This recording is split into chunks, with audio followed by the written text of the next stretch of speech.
بەرنامەی ئەمڕۆ بە سپۆنسەری کۆمپانیای دنیا دیکۆر، ئەتڵاس ئەسیل، گروپی کۆمپانیاکانی نوێکار.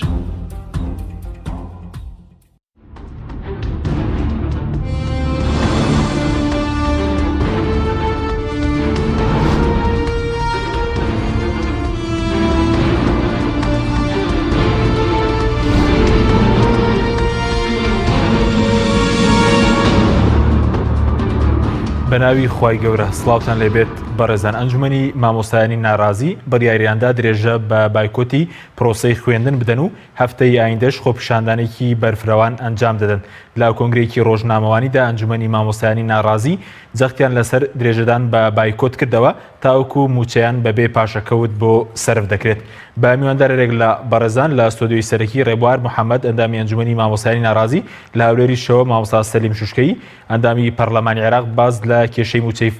مامۆستایان دەکەین لە نێوان هەرێم و بەغداد. سەرەتا راپۆرتێک دەبینین. پشتیوانی هەڵوێستی خۆڕسکانەی مامۆستایان دەکەین لە نەچوونەوە بۆ هۆڵەکانی خوێندن. مامۆستایانی ناڕازی درێژە بە بایکۆتی خوێندن دەدەن و هەفتەی داهاتوش خۆپیشاندانی بەرفراوان ئەنجام دەدەن. لە کۆنگرەیەکی ڕۆژنامەوانیدا لە سلێمانی ئەنجومەنی مامۆستایانی ناڕازی دوایین هەڵوێستی خۆیان لەبارەی پرۆسەی خوێندنەوە ڕاگەیاند. مامۆستایانی ناڕازی جەختیان لە درێژەدان بە بایکۆت کردەوە تاوەکو موچەیان بەبێ پاشەکەوت پێدەدرێت و بڕیاریشیاندا لیژنێک لە مامۆستایانی ناوچە جیاوازەکانی هەرێم سەردانی بەغدا بکەن. پشتیوانی هەڵوێستی خۆڕسکانەی مامۆستایان دەکەین لە نەچوونەوە بۆ هۆڵەکانی خوێندن. جەخت دەکەین لە بەردەوامی هەڵوێستەکانمان تا وەرگرتنی موچەی تەواو بەبێ پاشەکەوت و لە کاتی خۆیدا کە ڕۆژی یەکشەممە 25/2/2018 خۆپیشاندانی بەرفراوانی مامۆستایان دەکەین. ماوەی زیاتر لە مانگێکە بایکۆتی خوێندن لە زۆربەی خوێندنگەکانی سنووری پارێزگای سلێمانی و هەڵەبجە و ئیدارەکانی ڕاپەڕین و گەرمیان دەستی پێکردووە. ئەندامێکی لیژنەی پەروەردە و خوێندنی باڵاژ لە پەرلەمانی کوردستان دەڵێت حکومەتی هەرێم بێباکانە مامەڵە لەگەڵ موچەی مامۆستایان و کەرتی پەروەردەدا دەکات. بەداخەوە لە هەرێمی کوردستان ئەوەی گرنگی پێنەدرێ کەرتی پەروەردە و خوێنی باڵایە. ئەم دوو کەرتە بە تایبەتی کەرتی پەروەردە لە قەیرانێکی زۆر گەورەدایە. مامۆستایان بە بەرچی بەتاڵەوە ناتوانن دەوام بکەن و بە ئەرچی خۆیان هەستن. دیارە ئەوان سەبرێکی زۆریان هەوە لەگەر حکومت، بەڵام ئەم حکومەتە بە شێوەیەکی زۆر بێباکانە مامەڵە لەگەر کەرتی پەروەردە دەکا و هیچ گرنگیەک بەم کەرتە نادا. مامۆستایان لە سنووری پارێزگای سلێمانی و هەڵەبجە ماوەی زیاتر لە 3 ساڵە خۆپیشاندان و بایکۆت ئەنجام دەدەن بۆ پێدانی موچەکانیان بەبێ پاشەکەوت. بەڵام تاوەکو ئێستا حکومەتی هەرێم وەڵامی داواکاریەکانی مامۆستایانی نەداوەتەوە. هەرچی حکومەتی عێراقیشە تاوەکو ئێستا بە پاساوی تەواو نەبوونی وردبینی موچەی مامۆستایانی نەناردووە. ئەوە لە کاتێکدا ماوەی مانگێکە خەریکی پرۆسەکەیە. ئەمەش مامۆستایانی نیگەران کردووە. بەپێی ئامارە فەرمیەکانیش ژمارەی مامۆستایان و فەرمانبەرانی وەزارەتی پەروەردەی هەرێم 171,750 کەسە و کۆی موچەکانیشیان بەبێ پاشەکەوت دەکاتە 151 ملیار و 600 ملیۆن دینار.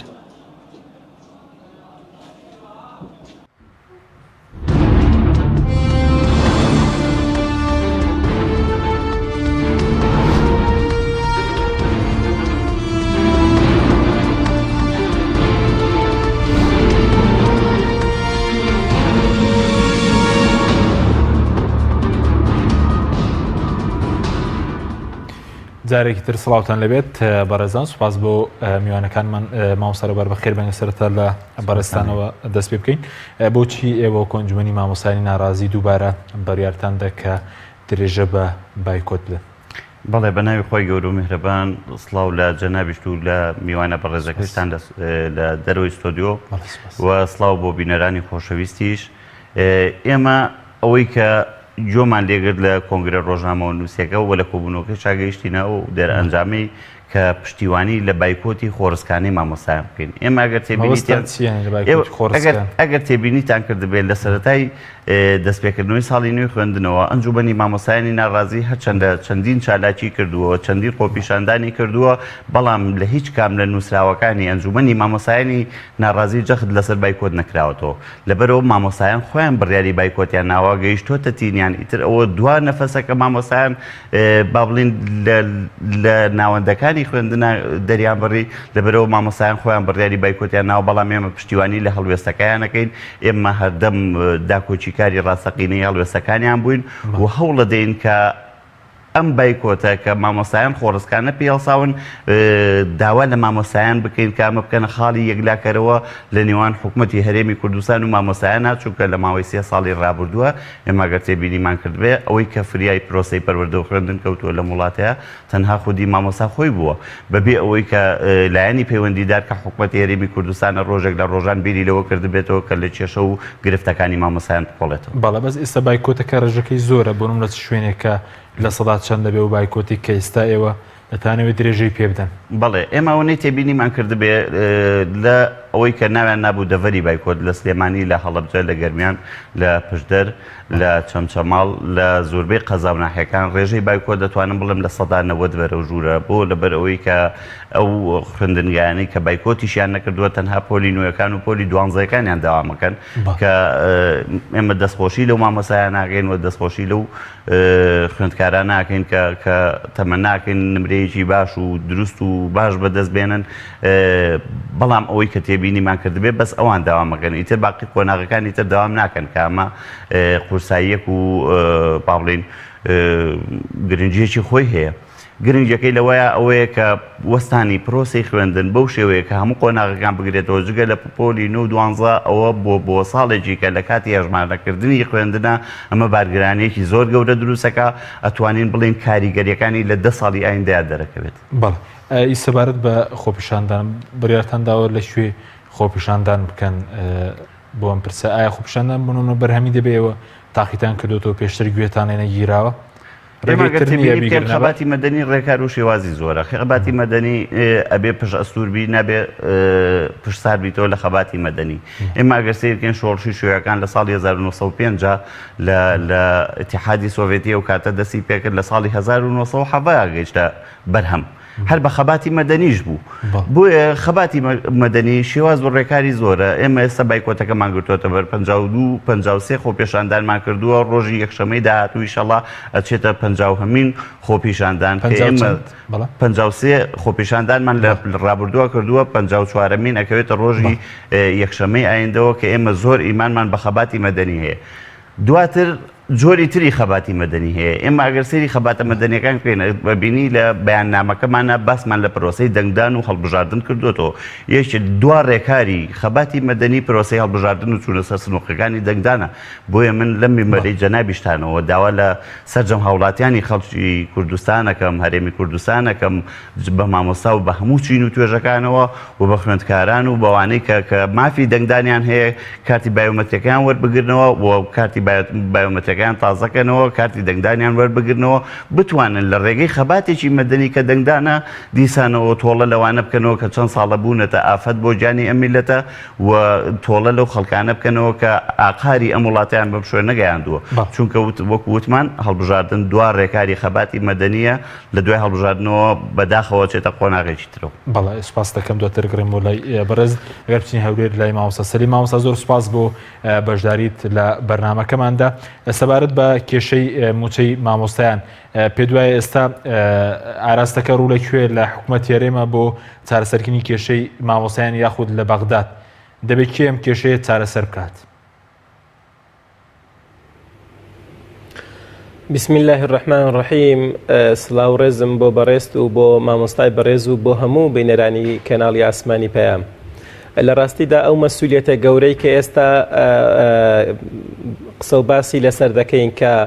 بریتیە لە جێبەجێکردنی خواستی مامۆستایانی ناڕازی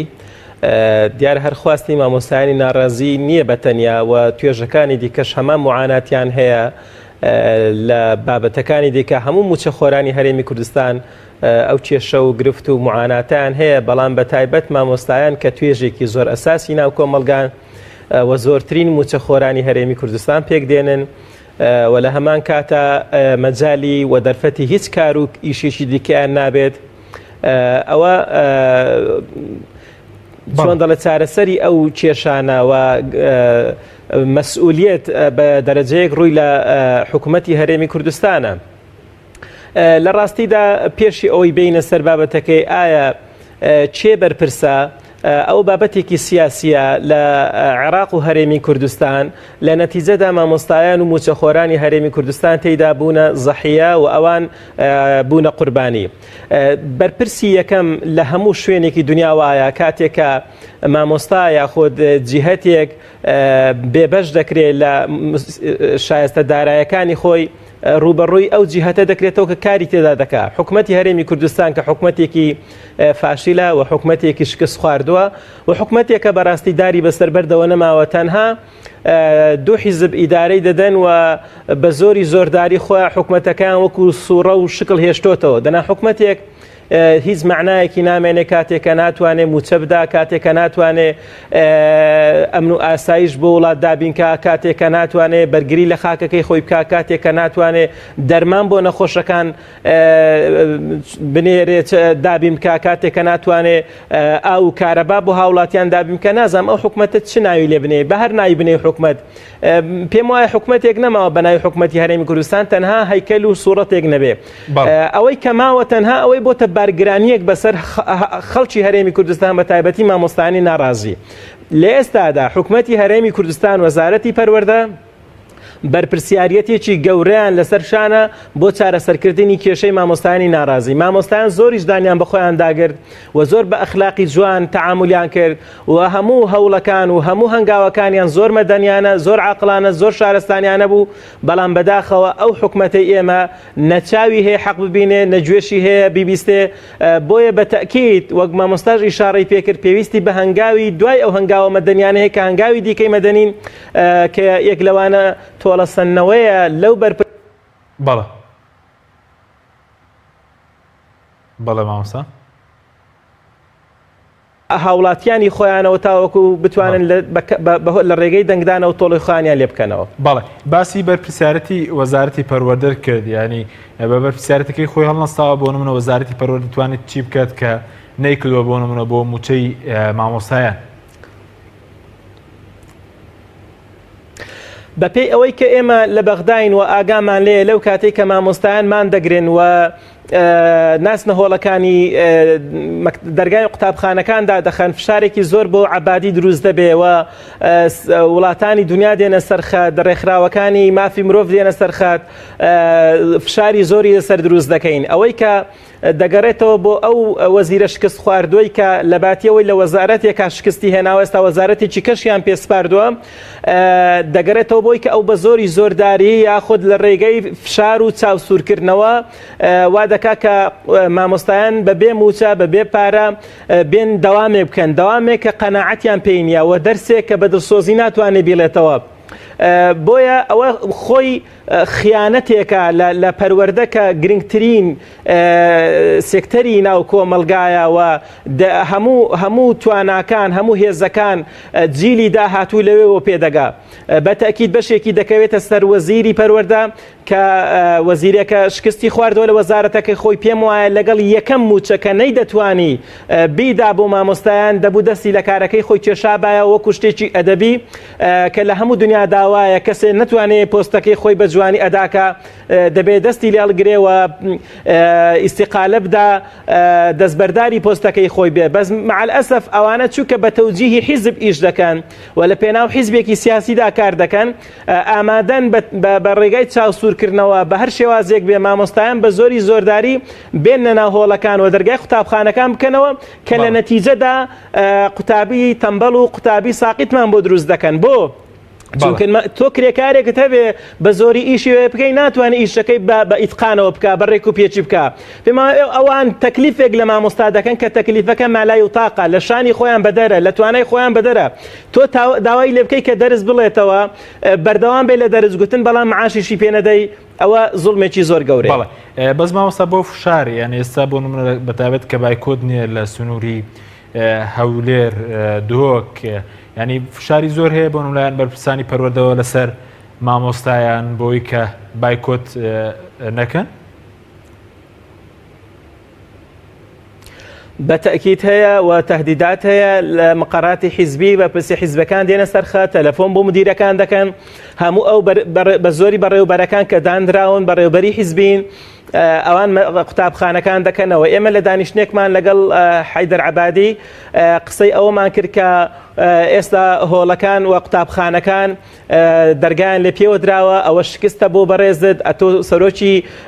وەزیرانی عێراقی بە هەرێمی کوردستانیشەوە کە ئێستا تۆ ناتوانانی موچەکەیان بدەی و مەدرسەکان داخراون لە وەڵامدا گوتی کە چەند مەدرسەیەک داخراون وەکو بڵێ هەموو دانەخراون. بۆیە من پێم وایە ئەگەر وەزیر بە ئەرکی سەرشانی خۆی هەستا بە و هەموو مەدرسەکان بەیەکەوە بایکۆتیان کردبا و مامۆستا و قوتابی بەیەکەوە لەگەڵ کەسوکاری قوتابی ڕژاباینە سەر جادە بۆیان فشارێکی زۆر گەورە لەسەر حکومەتی هەرێمی کوردستان و بەغداش دروست دەبوو بۆی لە ئێستادا ئەو کێشەیە زۆر بە خێرایی چارەسەر بکرێت. بەڵێ سوپاس دەکەین دواتر گرم بۆ لای بەڕێزت مامۆستا ڕێبوار سەبارەت بە مەسەلەی ئێستا ئێوە بۆ کە خۆپیشاندان دەکەن وا بڕیار هەفتەی داهات و ڕووی داواکاریەکانتان لە حکومەتی هەرێمی یاخود حکومەتی بەغدادە. ئێمە توانین بڵین ڕووی داواکارەکانمان دوولایەنەیە لایەنیشانەوەیە کە ڕووی لە حکومەتی هەرێمە چونکە حکومەتی هەرێم فشارێکی زۆری لەسەر مامۆسایان و لەسەر بەڕێوەبەری خوێندنگەکان و لەسەر بەڕێوەبەری پەروەردەکان دروست کردووە کە بە هەر شێوەیەکە مامۆسا بنێرنەوە هۆڵەکانی خوێندن بەڵێ بە دڵنیایی سنووری پارێزگای سلێمانی و لە سنووری هەموو ئەو شوێنانی کە بایکۆتی تیاکراوە فشارێکی نهێنی زۆر گەورە هەیە کە بۆ ئەوی کە مامۆسا بۆ ڕوبع موچەیە کە سەرەتای داوامەکەی بیانێرنەوە بۆ خوێندنگەکان. ئەمە یەکێک لەو داواکاریانەمان با بڵین کە ئەوەیە کە فشار لەسەر مامۆسایان نەکرێت مامۆسا سزا نەدرێت چونکە وەکو وتمان پێشتریش باسم کرد لە ماوەی 3 ساڵی ڕابردووە ئەو مامۆسا بۆ فریای پرۆسی پەروەردە و خوێندن کەوتووە پەروەردە و فێرکردن کەوتووە بۆیە پێویستە مامۆسا سوپاس بکرێت پێویستە مامۆسا قەرەبووی بۆ بکرێتەوە چ جای ئەوەی کە سزا بدرێ و چ جای ئەوەی کە فشاری لەسەر ڕووی داواکاریشی تریشمان وەکو جەنابەت لە پرسیارەکە تا ئیشارەت پێکرد بە حکومەتی عێراقیە بۆ جەنابی حەیدەر عەبادیە پێی بڵین کە ئەو شێوازە مامەڵەکردنە و مماتەڵەکردنە بە موچەی فەرمانبەرانی هەرێمی کوردستانەوە کە لە کاتێکا بە پێی دەستور ئێمە مواطنی عێراقین و وەکو هاوڵاتیەکی بەسڕە و بەغداد مافیەوەمان هەیە کە موچەمان هەبێت چۆن بە پێی دەستور فڕۆکەخانەکانیەوێت چۆن بە پێی دەستور سنوورەکانیەوێت چۆن بە پێی دەستور نەوتەکەیەوێت چۆن بە پێی دەستور شتەکانی ترێ بە پێی دەستورە بێ موچەکانیشمان بۆ دابین کات ئەمەی کە ئەو تەدقیقی کە ئەو دەستی پێکردووە بەو شێوە لاوازی بۆ شێوە سستەیە کە دەستی پێکردووە بۆ دوای مانگی مایز تەواوە بێکەواتە دوای هەڵبژاردنەکان تەواو بێکەواتە عەبادیەوێ شەڕی خۆمان بە خۆمان بکات. ئێمە لەم شەڕەدا ئەوەی کە ئەفەوتێت ئەوەی کە زۆرترین زەرەری بەرئەکەوێت ئەبینی چینی مامۆسایان زۆر باشە بەڵام بەشێک بازۆکە بۆ نمونە بۆ مەسەلەی وردبینیەکە بازۆکە کە پرۆسەکە بە باشی بەڕێوەچێت ئێستا لە سنووری سلێمانی پرۆسەی وردبینی بەکوێ گەیشتووە ینی هۆکارەکەی چیە کە سستە؟ بەڵێ ئێمە لەبەرەوەی لایەنی فەرمینین ئیتیجایەکی فەرمینن ڕەنگە زانیاری ئەوتۆمان نێنێ بەڵام ئەوانەی کە بە عیلاقاتی شخصی بەدەستمان هێناوە توانیمانە سیر بکەین کە ئەو شێوە باشەی کە ئەوان ئەڵێن بەو شێوە باشە بەڕێوە ناچێت چکە ئێمە لە کۆی 13 پەروەردەکە لە سلێمانی و دەوروبەریدا هەیە هەتا ئیستا تەنها پەروەردەی گشتی لەگە پەروەردەی ڕۆژهەڵات و ڕۆژئاوا کە هێشتا کارەکانیان تەواو نەبووە ئەمڕۆ لیژنەیەکیان دەرکردو بۆ پەروەردەیەکی کەکەواتە لە سنووری سلێمانیە دە پەروەردە ماوە تەدقیقی لەسەر بکرێت و ئەوانی تریش تەواو نەبووە ئەگەر ئەوانە هەر بەو شێوەی کە ئێستا خەریکن بیانەوێت تەواوی بکەن وەکو پێم وتی بۆ دوای مانگی مایز تەواو بێ ئایا ئەم پرۆسەی بەڵێ من پرسیارێکم هەیە لە هەم لە لیژنەکە هەم لە بەرپرسانی پەروەردە هەم لە بەغداد ئایا ئەم پرۆسەی تەدقیقە بۆ هەر هەرێمی کوردستان نەگرێتەوە یعنی عێراق لە هەرێمی کوردستان بەولاوە ئەمەندە پاکە ئەمەندە باشە هیچ دوو موچە و سێ موچە و بندیوار و ئەمەوەیتیان نیە تا بەس لە کوردستانە بکرێ یا مماتەڵەکردنە بکاتەوە یا ئێمە تێڕوانینێکی تریشمان بۆ دروست بۆ ڕێگان بەڕێکەوتنی ژێربەژێر بێت تەنها بۆی کە بتوان قەنەعەت بە مامۆستا بکەن چونکە لە ماوەی 3 ساڵی ڕابردووە ئێمە گەیشتوینەتە ئەو قەنەعەتێک کە حکومەتی هەرێمی کوردستان سیاسەتی حکومەتی هەرێمی کوردستان ئەوێ خەڵک ڕابێنێ لەسەر بێموچەیی ئەمە هیچێکە لە سیاسەتە هەرە خراپەکان هەرە با بڵێن نادروستەکان چونکە ڕاهێنانی خەڵک لەسەر بێموچەیی ئەمە ناکرێت ئەمە شتێکە لە دەرەوەی قودرەتی ئینسانە چونکە مەشاکیلەکان زۆر بۆ کێشە کۆمەڵایەتیەکان زیادی کردووە من پرسیارێک لە جەنابتان و لە هەموو کۆمەڵانی خەڵکی کوردستانی ژەکەیت لە دوای 16 ئۆکتۆبەرەوە بە چەند هەفتەیەک فڕۆکەخانەکان داخران چەند وەفد دەرچووە بۆ بەغا بۆەوەی کە چارەسەری دەرگای فڕۆکەخانەکان یانەوە بیکەنەوە ئەی باشە بۆ وەفتێک دەرنەچوو بۆی کە دەرگای خوێندنگەکان بکەنەوە بۆ فڕۆکەخانەی نەچووە بۆ بڕوان پێ بکە ئەگەر وەفتێکی چوو بێت ڕەنگە بۆ مەساڵحیەوە چوو بێت چەنی بەرمنەکەوێت چەنی بەرتووەکەوێت ڕەنگە باسی پەروەردەی لێ نەکرابێ من باسم لە هەوڵی پەرلەمانتارەکان نییە وەکەوەی کە پەرلەمانتارەکان هەوڵێکیاندا بێ حەیدەر عیبادیان بینی بێ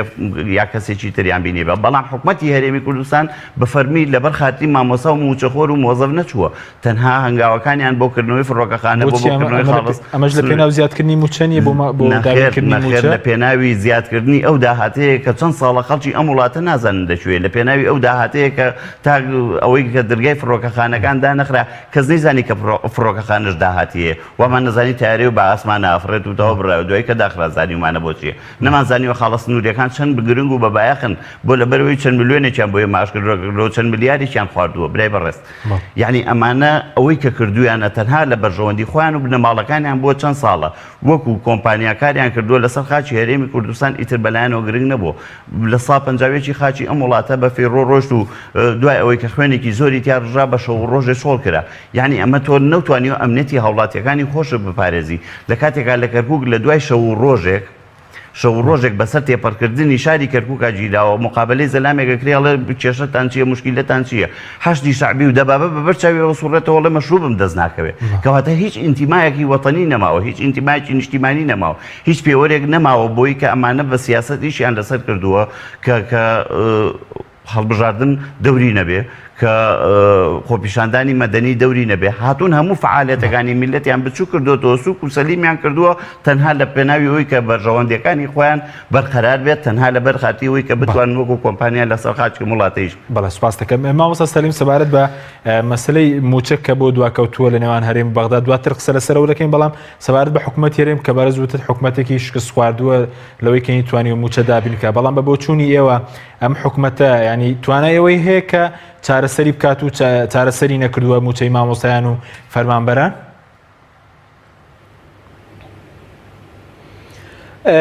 ئێمە لە چەند دانیشتنێکدا کە بۆ باس و خواسی موچەخۆرانی هەرێمی کوردستان لە بەغدا لەگەڵ بەرپرسانی عێراق دانیشتنمان کردووە ئەومان بەرگوێ کەوتووە کە حکوومەتی هەرێمی کوردستان بۆ خۆی نەوتی خۆی فرۆشتووە و بۆ خۆشی گوتوێتی من موچەی موچەخۆرانی خۆم دابین دەکەم بەڵام ئەوی جێگای سەرنجە کە حکوومەتی هەرێمی کوردستان نزیکەی 26 میلیارد دۆلاری لەسرە لە کاتێکە کە نەوتی فرۆشتووە و نەوتەکەشی بەشی زۆری بۆ چەند ساڵی ئایندەش فرۆشتووە بۆ نمونە ئێمە ڕەخنەماگر لەوەی کە نەوتی کەرکووک لە ئێستادا ئێوە دەستان بەسەرداگرتووە و دەیفرۆشن پێویستی شەکەم موچەکان لە کات و وەقتی خۆی دابدەن وتی نەخێر ئێمە نەوتی کەرکووکمان نەفرۆشتووە و تا ئێستا نەوتەکان بیرەکانمان قەپات کردووە لەبەرەوەی هەرێمی کوردستان تا ساڵی 22 فرۆشتویەتی یعنی پێشوەختە پارەکەشی وەرگرتووە بەڵێ 2022 یعنی لە ئێستادا ئەمە و پرسیارە دەبێ بکەین باشە حکوومەتی هەرێمی کوردستان ئەو 26 میلیارد دۆلارەی کە لەسرە دەڵێ بۆ موچە قەرزم کردووە ئێدە باشە کە بۆ موچە قەرزت کردە بێ نەوتت نەفرۆش بێ لە کاتێکا نەوتت فرۆشتووە کە نەوتت فرۆشتە بۆ پارەت قەرز کردووە کە پارەت قەرز کردو و نەوتت فرۆشتە بۆ موچەت پێ نادرێ یعنی ئەو پرسیارێکە بەڕاستی هەموو کەسێک حەقی خۆیەتی بیکە بۆیە لە ئێستادا بەرپرسیارەتی گەورە لەسەر حکوومەتی هەرێمی کوردستانە چونکە نە ئامادەیە وەکو حکوومەتی هەرێمی کوردستان مامەڵە لەگەڵ هاوڵاتیانی خۆی بکە نە ئامادەشە لەگەڵ بەغدا بە شێوازی کردڕێک و پێک ڕێکەوەی لە چوارچێوەی دەستوردا مماتەڵە دەکات وەک مامەستا ئیشارەی پێدا چەند جار وەفد دەڕوا بۆ بەغدا دادەنیشێ لەسەر فڕۆکەخانە لەسەر خاڵە سنووریەکان لەسەر چی بەڵام بۆ پرسێکی ئەوە گرنگ و گەورە نایەتە سەرخەت مەسەلەن جوتیاران تا ئێستا وەفدێک ناچێت بۆی داخوازیەکانیان جێبەجێکە بۆ خۆیان دەبێ بچن شکات بکەن ئەگەر چی ئێمە وەکو پەرلەمانتار هەموو فشارێکمان دروست کردووە هەموو ڕێگایەکمان گرتووەتە بەر بەس لە نەتیجەدا کە دێ سەر گفتوگۆکردن دەبینی حکوومەتی هەرێمی کوردستان چونکە هەم لەوە بەرهێنان و هەم لە سەرفکردنی داهاتی هەرێمی کوردستان شەفاف نەبووە و پارەکە دیار نییە کاتێک کە ئەوان هەر جۆرە قسەیەک دەکەن ئێمە هەز بە ئیحراجی دەکەین بەڵێ سپاس دەکەم ناوبڕێکمان هەیە دواتر دەگەڕێم بۆ لای بەڕێزت مامۆستا بەڵێ بینەرانی بەڕێز ناوبڕێک و دەگەڕێنە وڵاتان لەگەڵمان بێنەوە. تۆپ ئارت تاکە بریکاری تۆڕی میدیایی کۆمەڵ بۆ دروستکردن و بڵاوکردنەوەی ڕیکلام. تۆپ ئارت گروپی کۆمپانیەکانی نوێکار بۆ جوانکاری بیناسازی. گروپی کۆمپانیەکانی نوێکار لە وەرزێکی نوێی کارکردنیدا هەڵدەستێت بە داشکاندنێکی بەرچاو بۆ سەرجەم مەوادی جوانکاری بیناسازی و پێداویستیەکانی. هەمیشە تۆکمەی و جوانی و خێرایی لە پێشینەی کارەکانیەتی وە سەرجەم کارەکانی کۆمپانیای نوێکار زەمانی 10 ساڵی لەگەڵدایە. لە سەرجەم پارێزگاکانی هەرێم کار دەکەین و گواستنەوە و بەستن بێ بەرامبەرە. لە ئەزمموی کارەکانمان هەمیشە تۆکمەی و جوانیمان دڵنیاکەرەوە بووە بۆ کڕیارانمان. ناونیشان کەلار شەقامی سەرەکی لیوا بازار بەرامبەر مزگەوتی تەقوا. گروپی کۆمپانیەکانی نوێکار. کۆمپانیای دنیا دیکۆر. کۆمپانیای دنیا دیکۆر ئامادەیە بۆ دانانی دیکۆراتی ماڵ و شوێنە گشتی و حکومیەکان. کۆمپانیای دنیا دیکۆر هەڵدەستێت بە دروستکردن و دانانی کەوانتەر و ژووری نووسن و ئۆفیسی گەشت و گوزار و جبسم بۆردی مەغریبی و کاغەزی دیواری ئیتاڵی و تەختەی ئەرزی تورکی و ئەڵمانی و جیاکردنەوەی هۆڵ بە SDF و MDF و داری سروشتی. کۆمپانیای دنیا دیکۆر دنیایەک بۆ دیکۆراتەکانتان. ناونیشان سلێمانی فەرعی یەکەم شەقامی بازنەی مەلیک مەحموود بەرامبەر پارکی مەلیک مەحموود. فەرعی دووەم شەقامی بازنەی مەلیک مەحموود بەرامبەر سۆپەرمارکێتی ئاڵتون. فەرعی سێیەم ناوچەی پیشەسازی یەک بەرامبەر تاقیگەی بیناسازی. کۆمپانیای دنیا دیکۆر. کۆمیلی نیشانی بەرزی کوالیتی و ڕەسەنایەتی لە بەرهەمهێنان. بەرهەمەکانی کۆمیلی شامپۆی قژی کۆمیلی بە پێکاتە تایبەتەکەی هۆکارە بۆ بژانەوە و ڕیقەدارکردن و بەهێزکردنی ڕێگەکانی قژ. جۆرەکانی شامپۆی قژ بۆ قژی ئاسایی و چەور و وشک و دژە کڕێش و قژی بخۆرکە بۆ یەکراو. جۆرەکانی کلینەکسی تەڕی کۆمیلی بۆ بەکارهێنانی ڕۆژانە، پاکەرەوەی لەش، پاکەرەوەی ماکیاژ کە توانایەکی بەهێزی هەیە لە لابردنی ماکیاژ و مادەی وەتەرپروفی ناو ماکیاژ بەبێ جێهێشتنی هیچ موادێکی زەیتی. شامپۆی خۆشتن و دەستشتنی کۆمیلی پێست بۆن خۆش و نەرمەکە. کرێمی دەست و دەموچاوی کۆمیلی لە 100% زەیتی زەیتونی سروشتی تیا بەکاراتوە. پێستە وشک و زبرەکانی دەست و قاچ نەرم و زیندووە کاتەوە. زۆرینەی بەرهەمەکانی کۆمیلی لە 100% زەیتی زەیتونی سروشتی تیا بەکاراتوە. گۆڵدن ئای بریکاری سەرەکی بەرهەمەکانی کۆمیلی. تۆپ ئارت تاکە بریکاری تۆڕی میدیایی کۆمەڵ بۆ دروستکردن و بڵاوکردنەوەی ڕیکلام. تۆپ ئارت.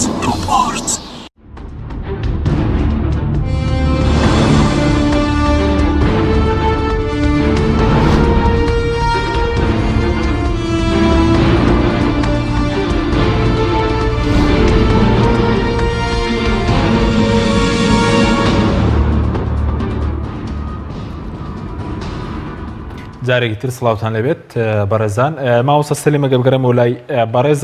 بەڕێزت پێشتر باس لەوە کرد کە حکوومەت هێرم نە لە ناوخۆ کێشەی موچەی مامۆسایان و فەرمانبەران چارەسەر دەکەن نە لەگەڵ بەغداش ڕێک دەکەوێت. ئەی چارەسەر بۆ موچەی چارەسەری ئەم کێشەیە بۆ موچەی مامۆسایان و فەرمانبەران چییە؟ لە ڕاستیدا بەشێکی گەورە لەو بەرپرسیارەتیە لەسەر ئەستۆی بەڕێز حەیدەر عەبادیە. بەڵێ حەیدەر عەبادی کە ئێستا سەرۆکی وەزیرانی هەموو عێراقە بە هەرێمی کوردستانیشەوە. بەپێی دەستور چۆن بۆی هەیە کە موچەی بەسرا بدا بەغدا بدا دەبێ هەولێر و سلێمانیش بدا. من تەنها زۆر زار ئەو پرسیارەشم دووبارە کردوتەوە ڕوبەڕووی وەزیرەکان و پەرلەمانتارەکان و بەڵێ مامۆستا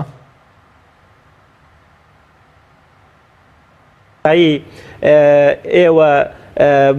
موچە خۆرانی هەرێمی کوردستانتان بڕیوە. طبعا ئەو قەرارەی ئەوان دەریان کردووە، ئەو بڕیارەی ئەوان دەریان کردووە تەواو نایاساییە، بڕیارێکی یاسایی نییە، بڕیارێکە لە جێگەی خۆی دانیە و هیچ بنەمایەکی دەستوری و یاسایی نییە. بۆیە پێم وایە لە ئێستادا بۆ چارەسەرکردنی ئەو کێشە چۆن مامۆستایانی ناڕازی خۆپیشاندانیان گرتوۆتە بەر ڕێگە چارەیەکی دیکەی گرنگ و گەورە ئەوەیە کە لە مەحکەمەی ئیتیحادی شکات لە بەڕێز عەبادی بکرێ. بە تەکیدیش پێم وایە کەیسەکە دەبنەوە. ئەو دۆسیەیەکی زۆر هەستیارە و مامۆستایان هەموو پێکەوە واژوو کۆ بکەنەوە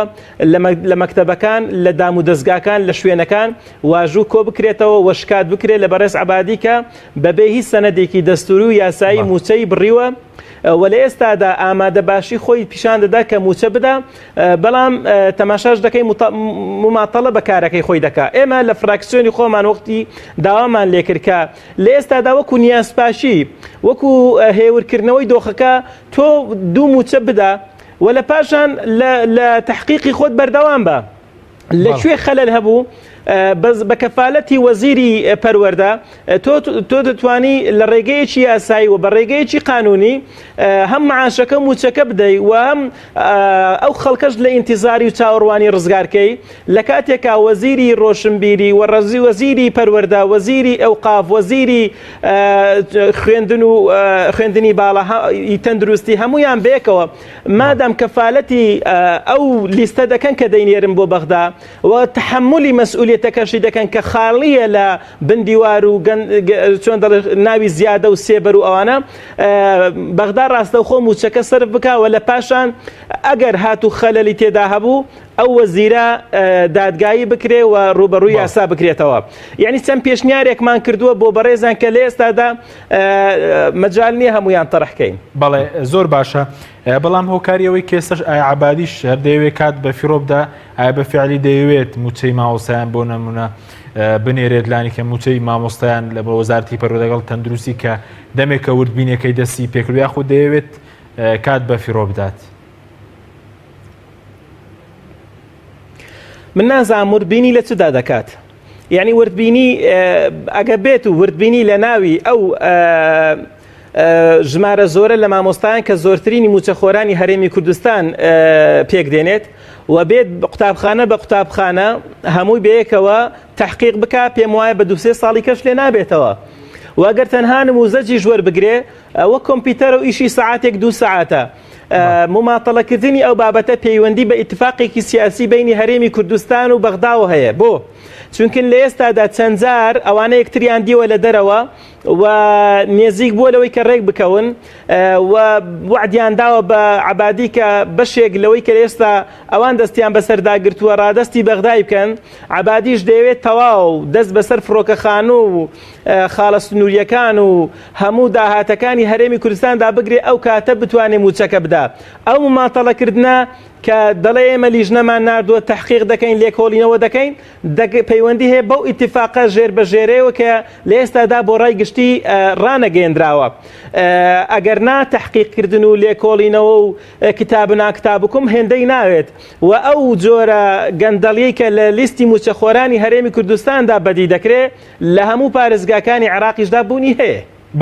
بەڵێ سپاس دەکەم دواتەگرم بۆ لای بەڕێز مامۆستا ڕێبوار سەبارەت بەوەی کە پێشترێ وەکو مامۆستایانی ناڕازی زۆر چاوتان لەوە بوو کە عەبادی بە زووی موچەکە بنێرێت چەندین جاریش بەڵێنی پێدراوە لە هیچ ڕێگایەکی فەرمیەوە هیچتان پێ نەگەشتە بۆ کارەکەی دواکەوتنەکەی چییە؟ بەڵێ بە دڵنیایی ئەمە لە ڕێی هەندێک پەرلەمانتارەوە کە لە بەغدا داوامەکەن و لە کۆبوونەوەکانیانە ئاگادار بووین و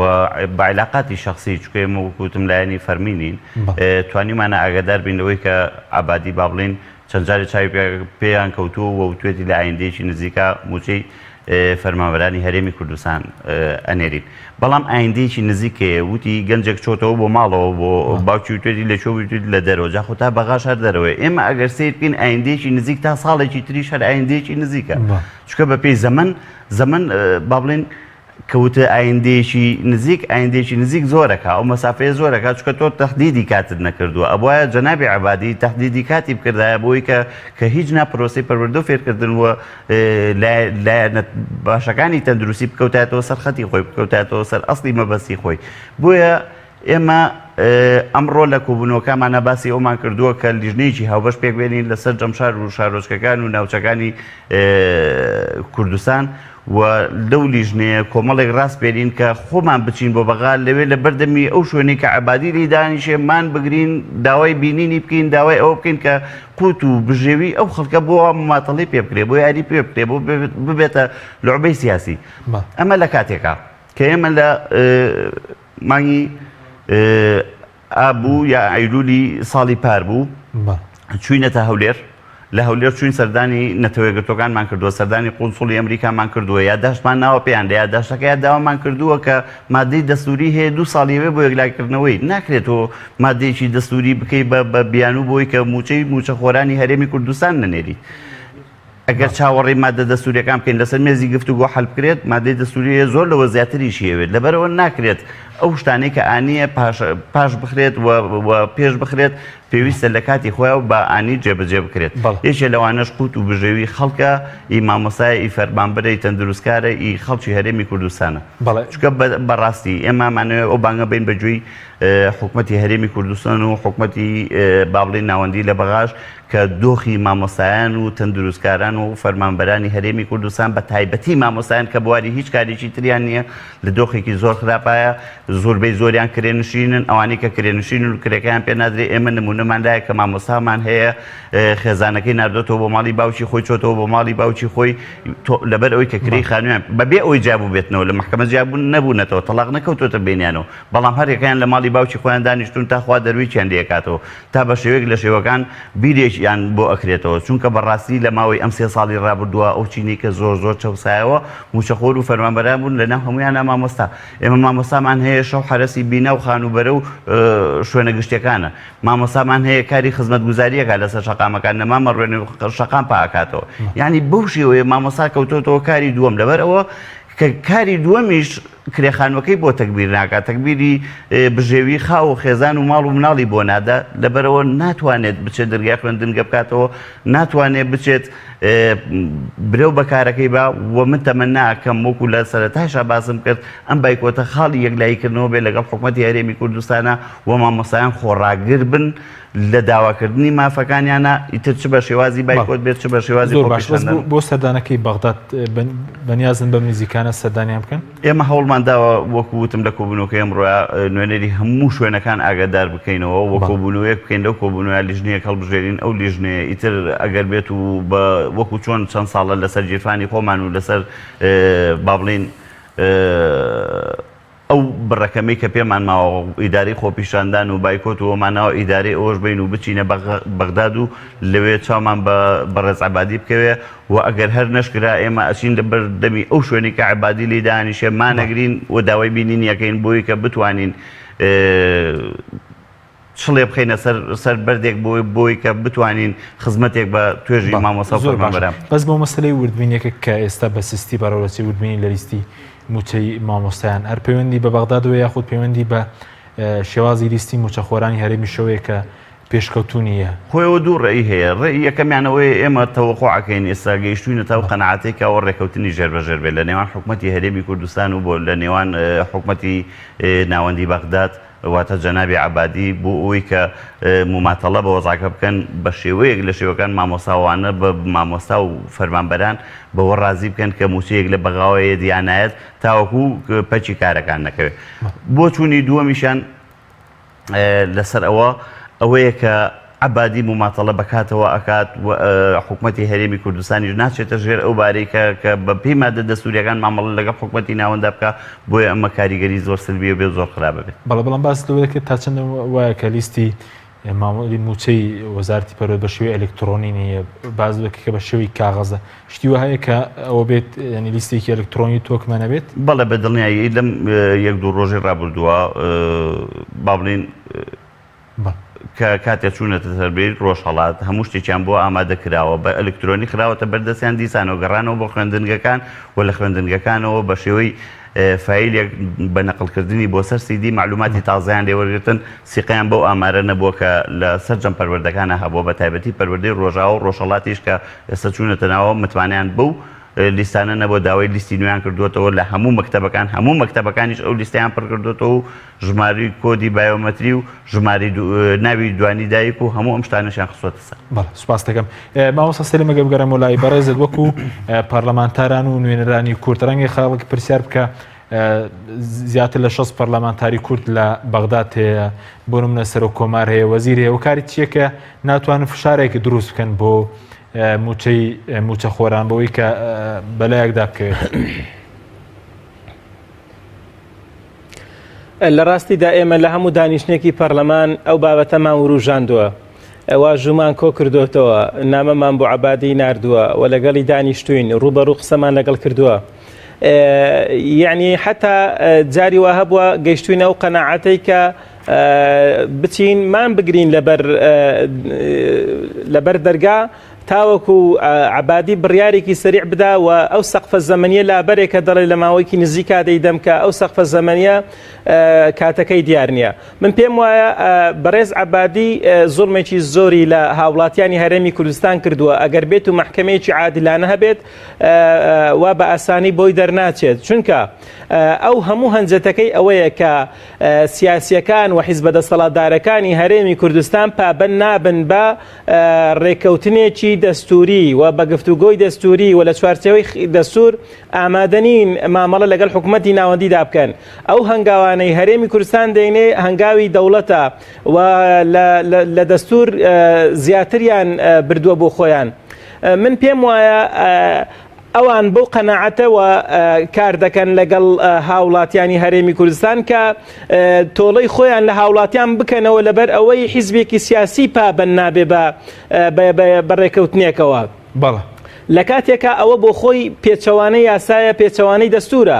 تۆ دەسەڵاتت هەیە دەزانی چێ زوڵمەکەی کردووە دەزانی چێ دادپەروەرەکەی کردووە دەزانی چێ پابەن نابێ بەڵام تۆ دەچی لە موچەخۆری هاوڵاتی بێدەسەڵات تۆڵی خۆت دەکەیەوە کە ئەوە زوڵمە. لەلایەکی دیکەشەوە عەبادی دەرگایەکی دیکەی کردەوە کە خۆی ڕایگا من ئامادەم لەمە دوام موچەی هەرێمی کوردستان بدەم بەبێ ئەوەی لەگەڵ هەرێمی کوردستان گەیشت بێتە ئیتفاقێک. کردنەوەی ئەو بابە